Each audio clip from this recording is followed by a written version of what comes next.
Coucou tout le monde, on se retrouve dans une nouvelle vidéo, ce coup-ci tuto, puisqu'on m'a demandé de faire un fond nuit, et étant donné que j'ai un duo dans le Mythomorphia, du coup je tombe sur un fond nuit, sur celui-ci. Donc je vais vous montrer comment je le fais moi personnellement avec les pastels secs. Je vais utiliser juste 2 crayons pour la lune. Dans ce coup-ci, c'est exceptionnel. Je vais utiliser des polychromos, puisque ça fait pas longtemps que je les ai. Donc, j'utilise le 104 et le 187. Bien sûr, il est possible de remplacer par d'autres crayons. Si j'avais dû prendre des Brutfunner, par exemple, j'aurais pris... je vous dis pas de bêtises, j'aurais pris le light yellow, donc le 176, et je cherche l'autre petit qui va avec, et le light ocre, il me semble, ou le dessert yellow, le 0,53. Donc j'aurais pris vraiment un peu dans les mêmes couleurs, c'est-à-dire un jaune très pâle et un marron un petit peu plus foncé. Donc voilà, on va passer plein bureau. Je vous montre comment je fais la lune éclaircie, et ensuite j'utilise les pastels de chez Faber-Castell. Donc moi j'ai la gamme de 72. On passe plein bureau.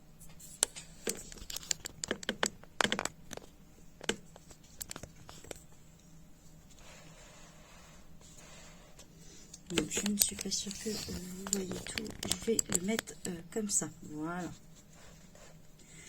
Donc je passe toute la lune comme ça avec mon jaune.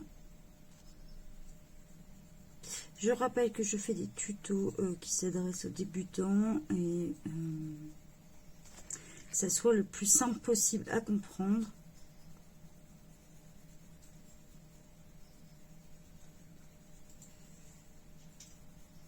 Comme je l'ai dit, je ne me prétends pas professionnelle du tout. Je fais ça juste pour aider, puisque plusieurs de mes abonnés m'ont demandé tiens, comment toi tu fais ça ou ça. Donc je vous ai promis que je ferai des tutos Brutfunner. Et comme vous le savez, j'ai reçu mes polychromos il n'y a pas longtemps. Du coup, j'avais bien envie de les essayer sur ce colo-là.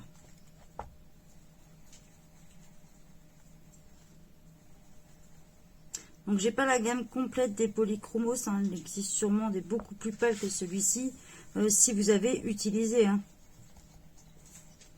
Moi j'ai pris le plus pâle de ma gamme.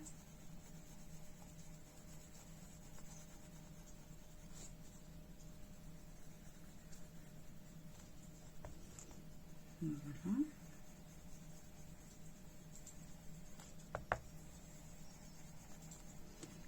Donc passer partout, ne demande pas que ça soit parfait du premier coup.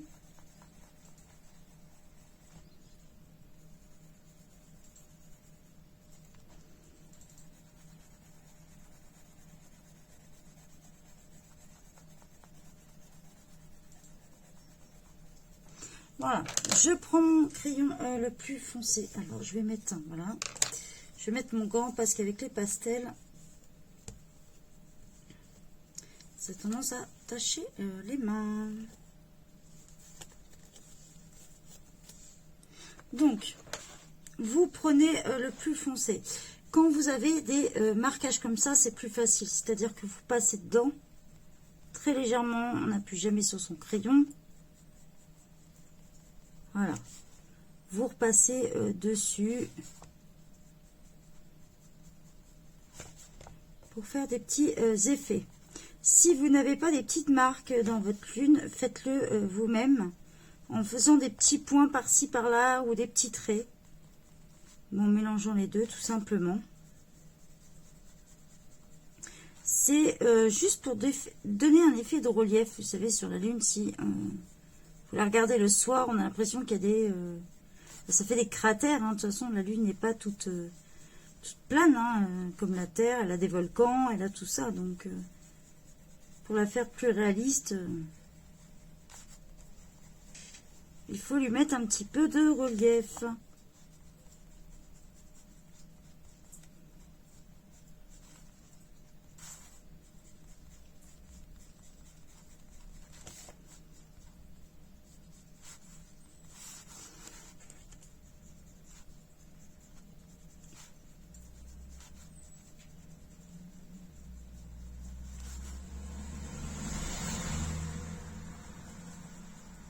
Donc, je continue, parce qu'il y a pas mal de traits dans celui-ci.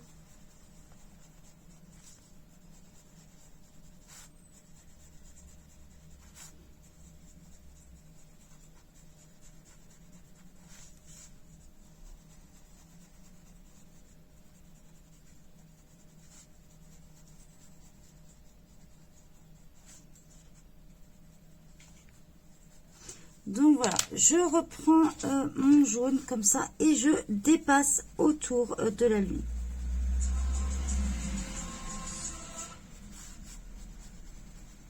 Voilà, vous dépassez bien autour.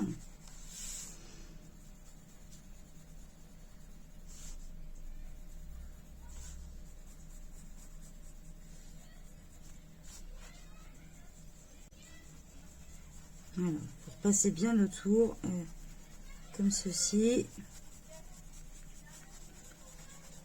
Voilà. On repasse bien. Une fois que vous avez fait la lune avec vos polychromos ou n'importe quel crayon de couleur, donc je vous ai dit de dépasser.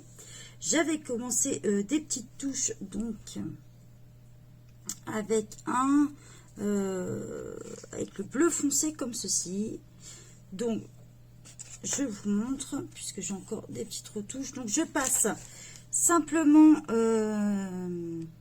mon coton-tige comme ça. Je le frotte, voilà. Est-ce qu'on va la voir dans le champ? Voilà. Tout simplement, je frotte comme ça.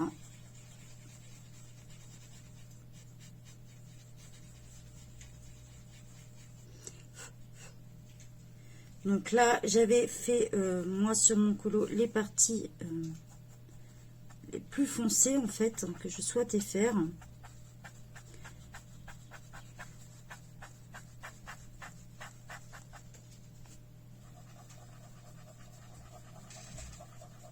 Parce qu'en fait, dans la boîte de 72, j'ai différents bleus.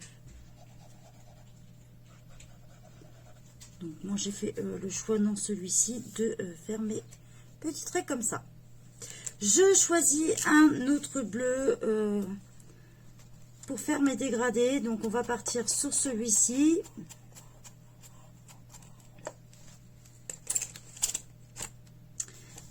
Et je me mets à côté. Voilà.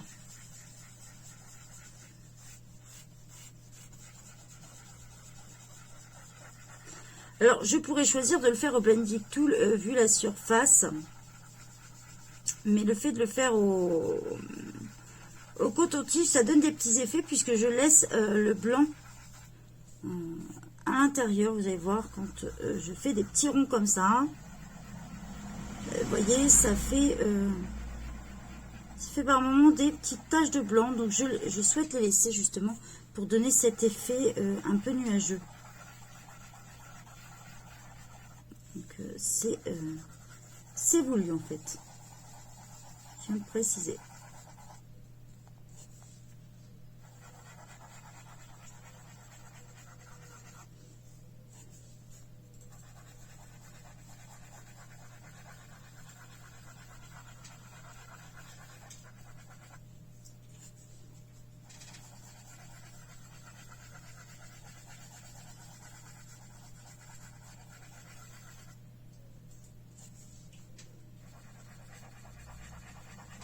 Donc j'ai choisi moi de faire mon fond là en premier puisque même sur le pastel ça se gomme très facilement.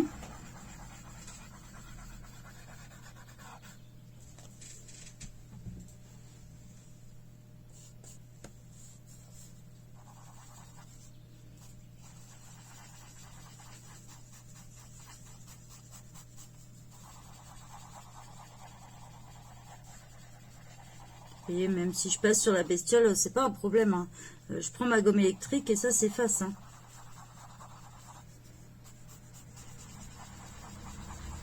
C'est aussi pour ça que j'aime bien le pastel sec.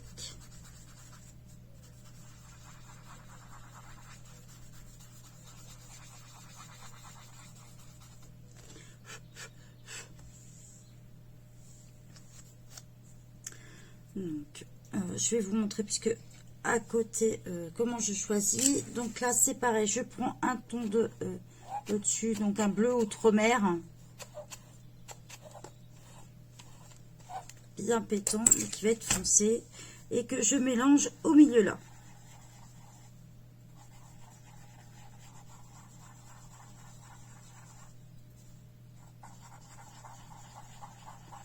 Donc n'hésitez pas même à déborder aussi sur les autres.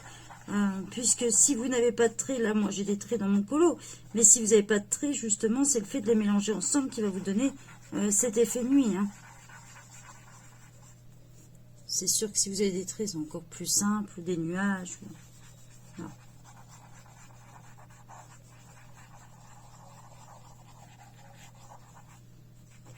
Donc, si vous avez que des nuages dans votre colo, il sera logique de faire les nuages le plus foncé.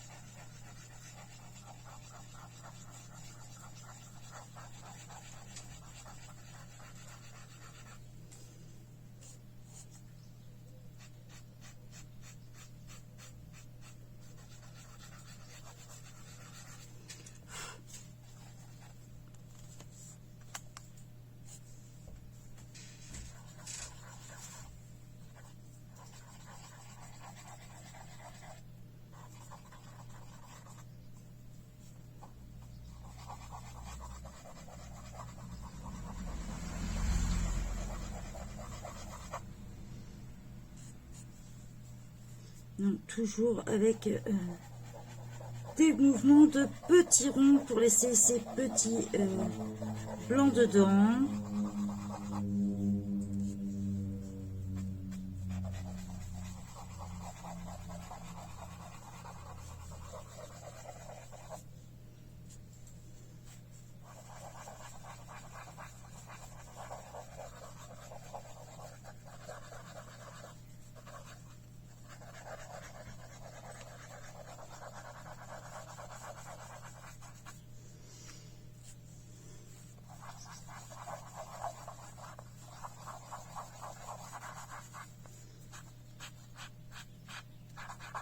Et je n'hésite pas à déporter un peu sur l'autre, hein. Le fait de les mélanger, bien au contraire, c'est ce qui donne cet effet un peu plus réaliste en évitant de poser ses doigts dessus. Je suis en train de laisser mes empreintes sur mon colo.